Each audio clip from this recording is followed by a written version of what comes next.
Good evening बाबू। एक प्रश्न यहाँ दिया हुआ है कि निम्नलिखित संख्याओं में से प्रत्येक में कम से कम कितना जोड़ा जाए कि पूर्ण वर्ग संख्या प्राप्त हो। तो कैसे हम बताएं कि कितना जोड़ा जाए तो पूर्ण वर्ग संख्या प्राप्त हो। इसके लिए पहले क्या करेंगे, वर्ग संख्या निकालना है।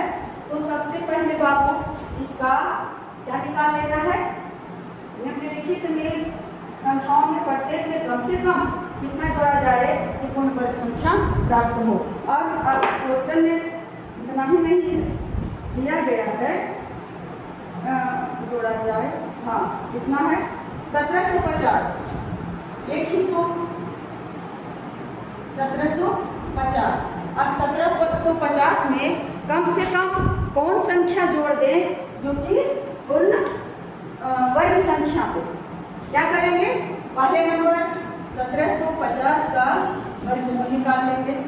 तो बेटे 1750 का वर्गमूल निकालने के लिए हम लोग क्या करेंगे, पहले यहाँ इस तरह से दो पर बांट देंगे।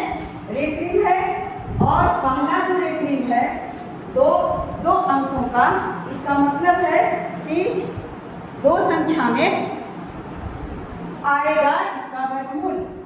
पहले 17 को हम लेते हैं कि कितना बार लगाएं, तो 3 से लेते हैं 3 9, 4 को 4 से गुना करेंगे तो 4 4 16, और 5 को 5 से यदि गुना करते हैं तो 25 हो जाता है, जो कि अधिक है। तो 4 चौके 16 और 1 4 यहाँ लिख देंगे। और फिर जैसे भाग में घटाने की क्रिया करते हैं, वे फलन 7 में से 6 घट गया, 1 बचा, और 1 में से 1 घट गया तो कट गया, समाप्त हो गया। अब इसमें 4 चौक गुना करके यहाँ लिखना है, परंतु इसके सामने जोड़ का क्रिया करेंगे, 4 और 4 हो जाएगा 8, जो कि यह जो निकल रहा है क्या आ रहा है, वर्गमूल। वर्गमूल से दुगना, तो 4 गुना 8, अभी तक तो ठीक है। अब फिर 2 उतार लिए तो आ गया कितना बाबू, आ गया 150। तो कितना बार लगाएं, जो कि दिया हुआ है कि कम से कम कितना जोड़ा जाए कि एक पूर्ण वर्ग संख्या प्राप्त हो। तो आप यहाँ देखेंगे, ध्यान से देखें कि अधिक से अधिक कितना बार लगा देंगे, 8 गुना 16। 2 बार अगर लगाते हैं तो 2 गुना 4 और 8 गुना 16, यानी हो जाता है 164। इसका मतलब है कि ऊपर में 164 रहता तो 150 तो है, तो 50 और 10 60 और 4 64, यानी 14 अगर इसमें जोड़ेंगे तो यह पूर्ण वर्ग संख्या प्राप्त हो जाएगा।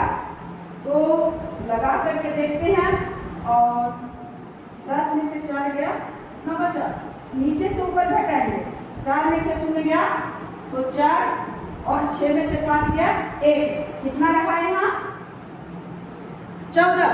अगर प्रश्न में रहता कि कम से कम कितना घटाया जाए कि पूर्ण वर्ग संख्या प्राप्त हो, तब क्या करते बाबू, तब हम लोग करते कि 3 बार लगा करके, और जो यहाँ शेष बचता इसमें दी हुई संख्या में घटा देते और वह पूर्ण वर्ग संख्या बन जाता। लेकिन यहाँ क्या दिया हुआ है कि कम से कम कितना जोड़ा जाए कि पूर्ण वर्ग संख्या प्राप्त हो। तो एक बार लगाएंगे तो 81 आएगा, बच जाएगा। इसमें जोड़ना है, ऐसा बात नहीं है कि हम फिर 81 आएगा तब देखेंगे कि कितना बार लगेगा। तो एक बार में शेष रहता है, तो इसका मतलब है कि 2 बार लगाएंगे तो कितना हुआ 164। इसका मतलब है कि 150 को यदि जोड़ करके 164 बनाया जाए तो यह पूर्ण वर्ग संख्या प्राप्त होगा। तो इसके लिए 2 बार लगा दिए और नीचे से ऊपर घटाएंगे, क्योंकि नीचे अधिक है और ऊपर कम है, इतना जानने के लिए। और आ गया 14, जो यहाँ लिखेंगे कम से कम कितना जोड़ा जाए, तो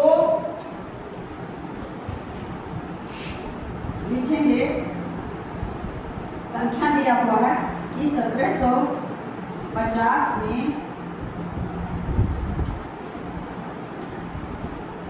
कम से कम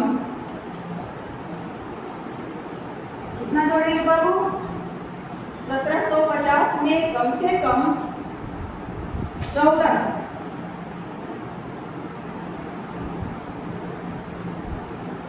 जोड़ने पर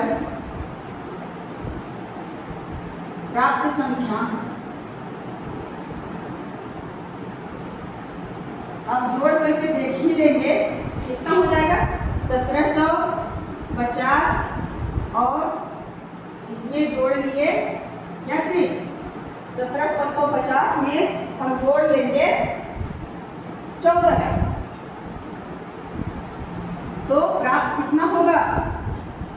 इकाई में इकाई जोड़ेंगे तो 4, दहाई में दहाई जोड़ेंगे 5 1 6 और तो जोड़ना है नहीं 17, यानी 1764 जो आया इतना प्राप्त संख्या 1764 एक पूर्ण वर्ग संख्या है। यही हो गया 1764 आंसर। 1764 आंसर नहीं, 1764 को हम बता दिए कि जोड़ करके आया 14 जोड़ने पर, यानी 14 आया आंसर। और क्या कहता है कि इसका नहीं लिखे हैं लेकिन दिया हुआ था, मुझे लगा कि आएगा या नहीं। कहता है कि जो आएगा संख्या उसका वर्गमूल भी निकाल करके बताइए। तो संख्या कितना आया है? 1764, तो इसका वर्गमूल लगता है कि नहीं हटेगा बाबू, यही इतना ही है। मैं इसके लिए विकल्प उधर तो दिखाई नहीं देता है, इतना दिखाई देता है। पहले 42, पहले 4 बार लगाए हैं, उसके बाद 2 बार। अगर नहीं भी दिखाई दे रहा होगा तो आप जाने 14 को जोड़ने पर प्राप्त संख्या 1764 होता है और 1764 में वर्गमूल पूरी कट जाएगा। ऊपर में हाथ उठता नहीं है कि मैं बता दूं, अगर ऐसे करके हम बताएंगे तो पूरा डिस्पिच हो जाएगा। इसके फिर कल मिलेंगे। Best of luck Babu.